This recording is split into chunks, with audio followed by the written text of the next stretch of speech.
震撼！乌克兰无人战车出击，俄军当场投降。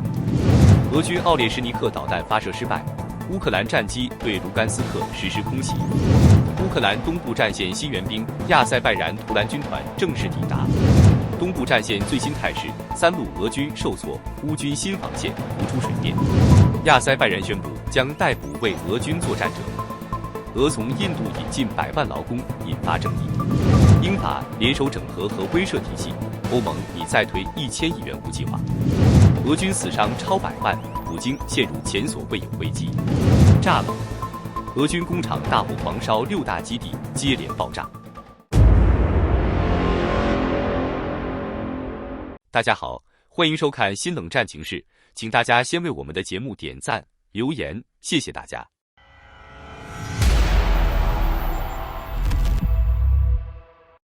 自俄乌战争爆发以来，乌克兰在无人系统的应用上逐步展现出了创新和战术优势。根据最新的情报，乌克兰军队已开始在前线部署无人战车，甚至通过这些无人系统迫使俄罗斯部队投降。诺尔报告披露了乌克兰第3突击旅近期的一次作战行动，他们巧妙地结合了空中和地面的无人系统。在空中，乌军的 FPV 无人机先是对俄军阵地实施了一波炸弹袭击，接着地面机器人紧随其后，继续对多个碉堡发起打击。当俄军阵地遭到破坏，剩余的士兵选择了投降。而这一切的操作竟由3名乌克兰操作员在远程式控制之下完成。如今，乌克兰的无人战车已经逐渐成为前线的重要力量。尽管他们在去年才首次参与作战，但他们的存在显然正在改变战争的格局。未来的战争很可能会更多依赖于远程指挥与无人系统，尤其是那些能够在后方指挥中心完成的任务。除了无人系统的频繁使用，乌克兰第15旅还成功摧毁了俄军的 Bukham 一山毛榉防空系统。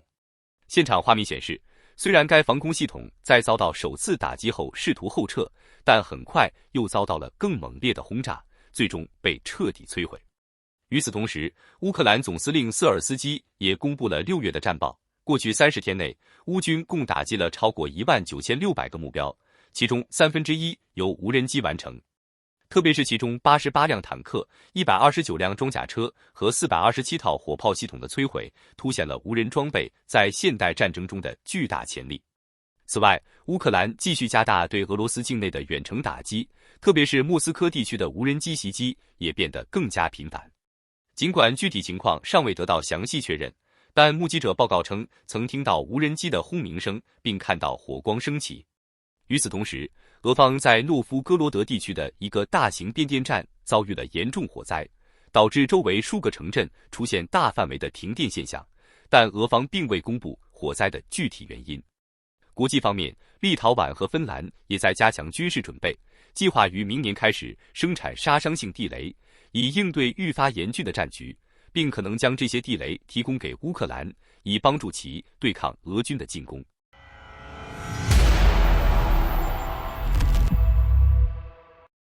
俄罗斯可能再次发射了奥列什尼克中程导弹，但在克里米亚发生了坠毁事件。在战线另一侧，乌克兰空军也对卢甘斯克地区进行了空袭。根据一些俄罗斯军事记者的消息，当地时间7月7日，俄军从克里米亚发射了一枚奥列什尼克导弹，目标是乌克兰的敖德萨。然而，这次发射没有成功，导弹在飞行半程时坠入了大海，敖德萨海域还拍摄到了爆炸的瞬间。俄罗斯方面目前尚未对此事做出正式回应，相关细节仍在核实之中。值得一提的是，去年11月，俄军也曾发射过一枚奥列什尼克导弹，虽然当时被误认为是 RS-26洲际导弹，但俄罗斯已通过外交渠道提前通知了美国。在那次导弹发射中，乌克兰方面已经预知了攻击的发生，并且袭击并未造成太大的破坏，导弹的准确度也存在问题。因此，许多人认为俄罗斯发射奥列什尼克导弹更像是一次象征性的姿态，旨在向西方展示其威慑力。俄军的导弹发射失败事件已发生多次，外界对其战略威慑效果并没有太多关注。与此同时，在战场上，乌克兰空军继续对卢甘斯克发起攻击。7月8日，乌克兰空军的一架苏-27战机对俄军的集结点进行了空袭，投掷了制导炸弹，爆炸迅速摧毁了多座建筑物，白烟迅速弥漫开来。至少3座仓库被摧毁，还损失了大量物资装备。自俄方宣布完全控制卢甘斯克以来，乌克兰对该地区的反击一直没有停歇。近期，他们对卢甘斯克的后勤基地和指挥系统进行了重击，并清除了前叛徒市长皮拉沃夫。此外，乌克兰空军的米格29战机也频繁出击，对俄罗斯多个前线战场进行空袭，投掷滑翔炸弹，甚至有时一次性投掷多枚。空袭范围不仅包括卢甘斯克，还有俄罗斯境内的库尔斯克等地。乌军的空袭行动已日益常态化。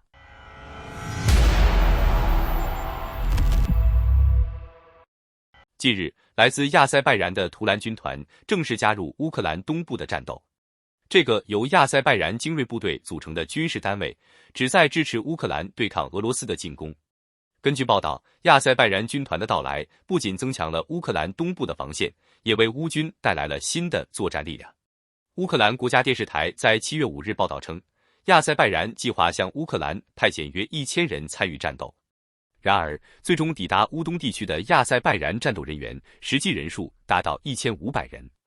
他们组成了一个代号为图兰的军团，成员多为经验丰富的退役特种兵，其中不少曾在纳卡冲突中有过出色表现，作战能力不容小觑。图兰军团的薪资、武器与装备均由英国、土耳其和以色列联合提供资金支持。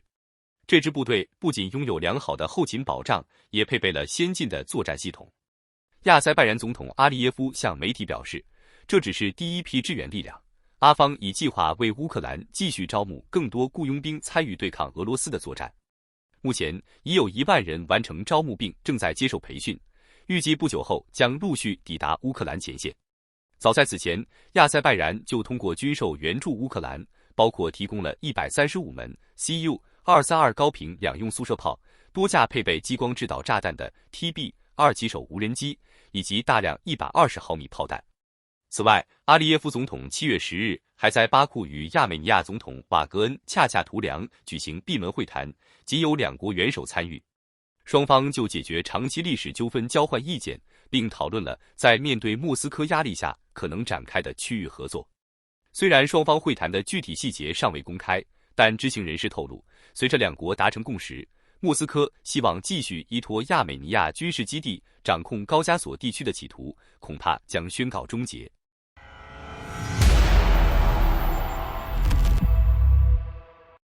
2025年7月10日，俄乌战争进入第1233天。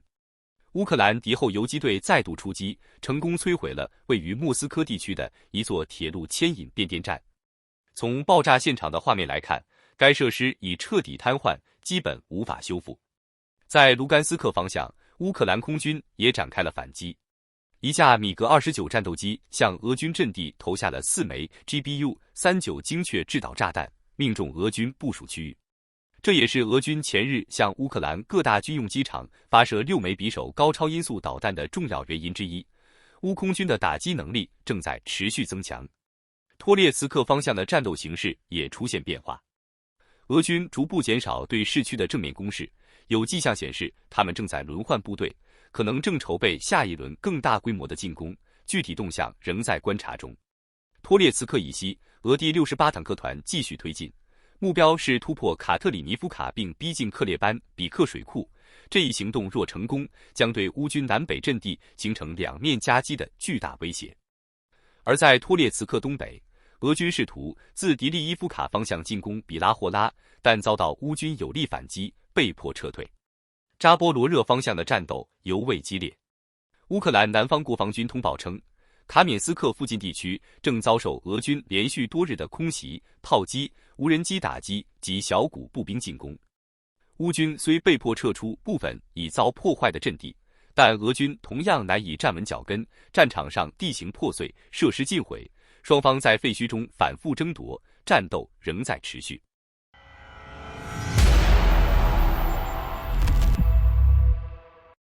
亚塞拜然与莫斯科之间的矛盾正在持续加深。Nexta 新闻报道，当地时间7月9日，亚塞拜然总统阿利耶夫公开宣布将对曾经或正在为俄罗斯军队作战的本国公民采取法律手段实施逮捕。令人关注的是，阿利耶夫同时表示不会追究那些曾为乌克兰作战的人员责任，并重申亚塞拜然对乌克兰领土完整的支持。这番表态等于公开明确了对俄乌战争的立场，也进一步暴露出亚塞拜然与俄罗斯之间日益扩大的裂痕。就在同一时期，阿利耶夫还与长期敌对的亚美尼亚总理帕西尼扬举行了罕见会晤，双方在阿布扎比敲定了和平协议草案，意味着这两个曾爆发过多轮战争的宿敌国家正朝着和解迈出实质性步伐。这场转变也反映出一个更大的地缘趋势，在土耳其的支持下，亚塞拜然与亚美尼亚正在共同摆脱莫斯科的影响，外高加索的力量格局正在重塑。与此同时，俄罗斯方面也面临着严重的劳动力危机。根据乌拉尔工商会主席安德烈·贝塞丁的说法，俄方计划从印度引进多达100万名工人，以填补国内因战争和人口结构变化造成的劳工缺口。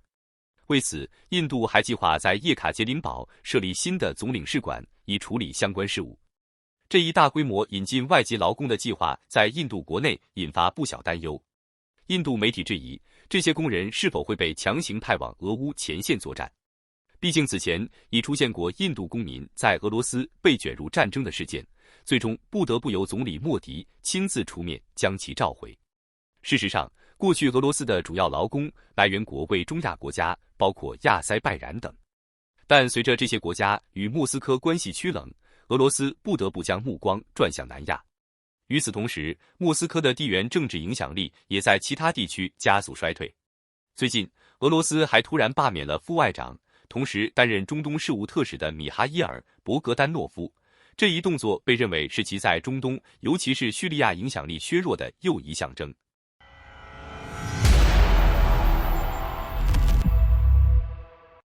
欧洲主要国家的战略整合正持续深化，并直接带动了对乌克兰援助力度的全面升级。最新消息显示，英国与法国已准备协调各自的核威慑力量。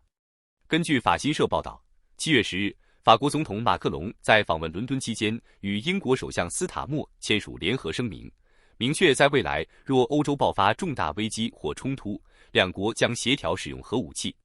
这一共识涵盖了包括战略核潜艇与战斗机在内的关键平台，标志着欧洲核力量正逐步走向一体化。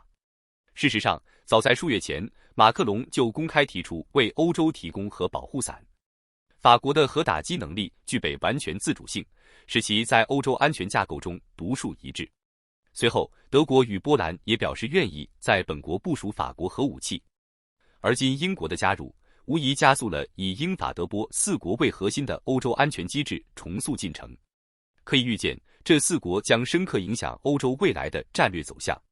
在常规武器方面，英法两国还宣布将联合采购更多风暴阴影巡航导弹，并重启生产线，加快武器工艺。这是法国15年来首次恢复该导弹的制造工作，其在俄乌战场上的精准打击能力已被充分验证。欧盟方面也不甘落后，计划在2028年启动的新7年预算周期中设立一项高达1000亿欧元的乌克兰援助基金，涵盖军事、重建与财政支持。德国则更进一步，筹划在未来几年追加136亿欧元专项军援，用于装备乌克兰前线部队。总理梅尔茨日前公开表示，外交途径已无法终结战争，当前局势只会愈发紧张。他强调，德国与整个欧洲必须尽快做好全面备战准备，乌克兰援助已是当务之急，和平谈判的空间已不复存在。德国目前确实是欧洲备战最积极的国家之一。此前，鹿特丹港作为欧洲最大港口，已开始调整运作模式，以应对与莫斯科爆发冲突的可能性。另一方面，捷克也在默默发挥作用，宣布将在培训8名乌克兰 F-16战斗机飞行员，计划在2026年底前完成。毕竟，相较于先进战机，训练有素的飞行员更为稀缺与关键。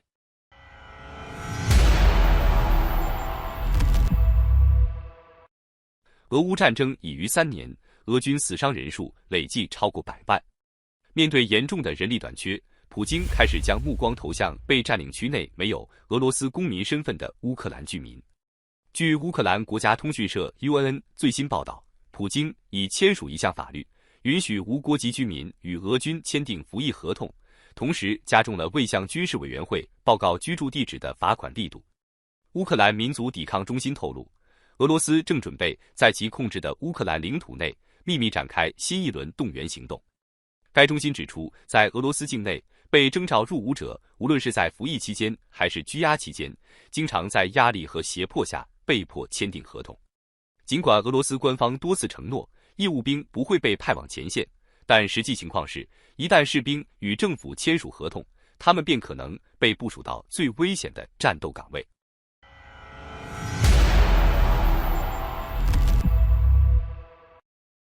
为遏制俄军攻势，乌克兰近期不断加强对俄罗斯境内关键军事设施的打击，目标涵盖军工厂、物资仓库与空军基地，试图从根本上削弱俄军的军备生产与后勤能力。